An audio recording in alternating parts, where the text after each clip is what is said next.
Touta Braza, Luanda, South Africa, Abidjan, Yaoundé, Libreville, Paris ou même Jamena. Siko yo kanatikeli iyo papa.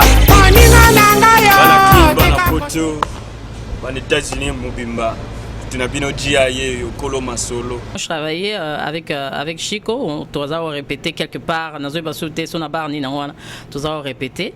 Et seulement un jour j'ai vu Bozi, aïe na répétition, aïe na bazaki na Fifi. Fifi Mofudeya. Batele miwana et tout, après bapesinga mbote, tout sololi et puis voilà quoi, baillé une fois, baillé deux fois. Et puis encore un jour, Tokutani, si je me rappelle très bien, Tokutani, on a des soirées après, na Palais du Peuple. Bozé au monanga, mimi ba fi na mi balé, et on a na ba fi mi balé. A mimi bango ayi na bango pa na nga ya yo présenter bango ba fi on a linga vraiment so beaucoup mpenda ko yemba lokola ye. Donc voilà, c'est comme ça que je fais la connaissance de Bozi au fait. Mbalamogo au cassé na Chico ke Mbalamogo pa Bozi au fait. Eza histoire molai papa, eza histoire moga mukuse po dala. Eza histoire molai aye à mon biso place to répétaka et puis après ça a remonté de la nga bandenga na kuzu atinda ba tu Fifi you know tozo sola menga na zai na robanga na zai vraiment na erwa na zai pe mwana mukia na zai na robanga na linga ite ko décevoir surtout Chico natika bango parce que Chico azaki vraiment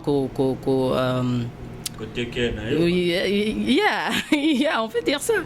Donc azaki pe na ba projet à mener sur moi et tout.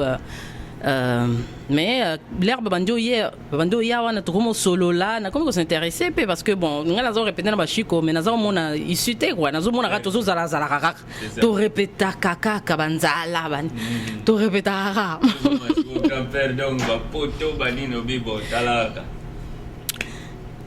nega nzamba sara ramna ye tu vois et nzambe quoi donc et au sala que un jour je suis quoi tomboki ngakutu na proposer écoute pour na proposer écoute nani Bozi fille moko na bisa binga vraiment moyen natika bato nazo travailler na bango ezate soko kozwa fille oyo proposer Bozi na biso kozwa fille oyo te vraiment okene ba poto na pesi na passe bema non grand-père fille on va no kende kutu na ko répéter fille on baluki ngala pesi passe o me comme sous na ngo ya yote ezaka yote na pesi passe akene mikili ba me mae mais simbite abaluki ayo bisasko ba Chico ba vérité que tala kutu bazo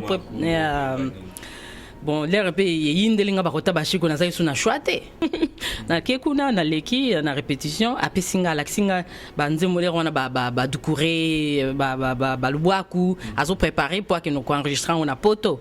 Mais c'était pas prévu que ngana ozana bango apesinga kana kata répétition kaza ki tellement nesengo kena leka ki na répétition akomelinga binze moto zo répéter bona boy mbala moka na yembi yango ndenge kaka ya la kisaki na ndenge na bakisi na baba ngamna abime donc voilà quoi.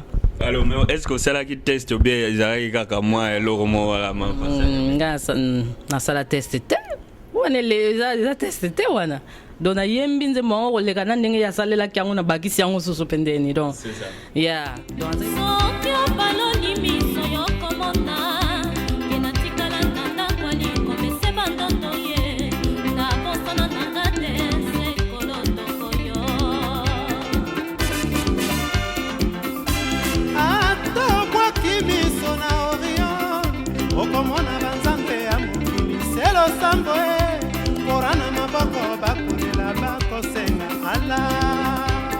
donc azai tellement nesengo que passage wana sikoyo nga nazo répéter na ebaki te sango ekoma déjà na bandal et pas Chico azalaki ayoki ke o nazo répéter o nga na ke na leka ki kaka na kende ki te na kinokota na leka ki kaka na leka ka na sali répétition ana na nega ya you know fair play mais et sali que et pesi mobulu Chico a lost donc comme le n'importe quoi comme ça menacer ngai et tout donc na okaki ko ça autrement hein. fallait aller, c'est bon. Yeah. Oui, mais oui, on le dit en blaguant, mais je pense que c'est quand même quelque chose qui a embrouillé ma relation. Il y a Chico Mawat, grand-père Bozi Boziana, que beaucoup de gens ne connaissent pas, puisque je pense que... Oui, à l'époque, oui. Aujourd'hui, ils ont grandi, donc voilà quoi. Alors, mais toi-même, donc, tu as pu quand même gérer ma situation très bien. Ah, naze moi mon gars na gérer ni na gérer le côté ngas ko na moni ki gampa epsinga bia so ke yindi ga yindi ka parce que côté kuna na zo banga na be so soutenir na tel ko lo wapi na koma ki na za isu na choité franchement. Yeah, parce que je suis comme on est menacé dans des moments ya ba mabe quoi comme donc il para mais makutu so ba lo na ngam so pas so ba marabout des choses comme ça, tu vois. Donc moi j'avais peur à l'époque, même que j'avais peur. Yeah, mais là il a choisi donc. C'est ça. Et mbala liboso ke na poto ko yemba na ba salle moi minene donc public andengwana donc batno so ba yebi kombo na yo yebi bangote ba yebi kombo na yo batno so ba na plaisir à komona yo nazo yemba bazo yemba après moi donc c'était pour nangai je pensais même pas qu'un jour ça va arriver donc pour moi c'était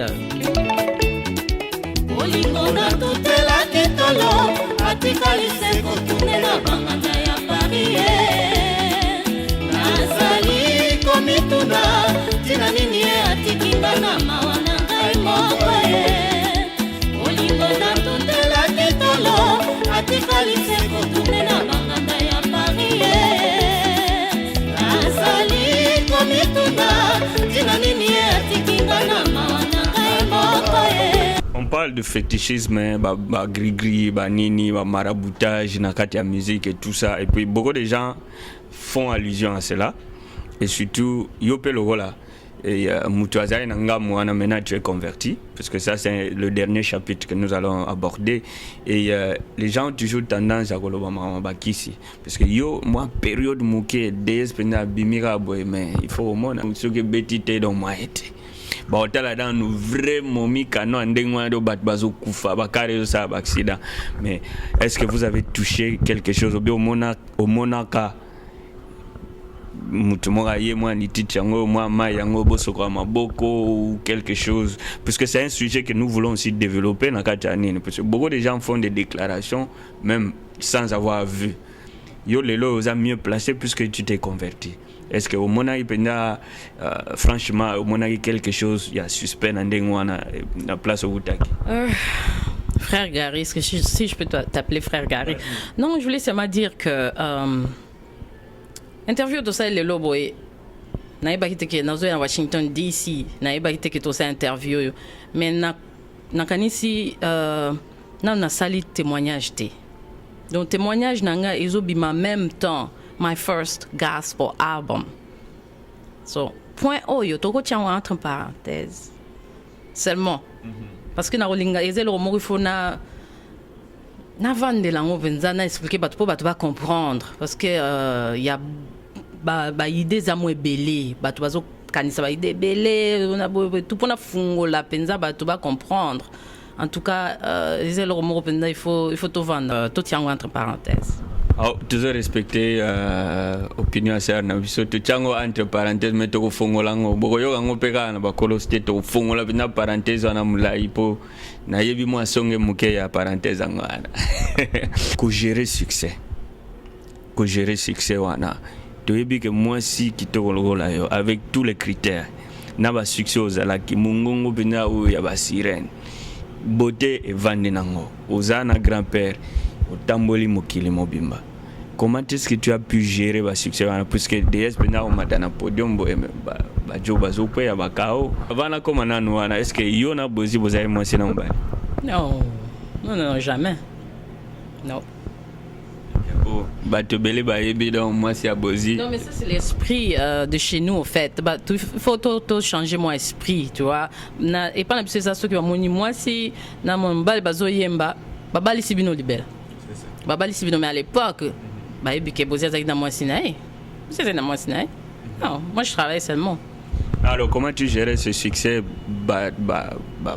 yanke bako ya boy entre temps pe bozi ayebi ke non ngai lope mananga pe zo bute pas petit wana mo pe moi jalousie moi ni na mona pe zo sola na ba jo musu o lo ba pété que non les gens ne pouvaient pas te solliciter à l'époque puisque talara moi sina ba donner non so. Et ça les manango mais je pense que na gérango bien.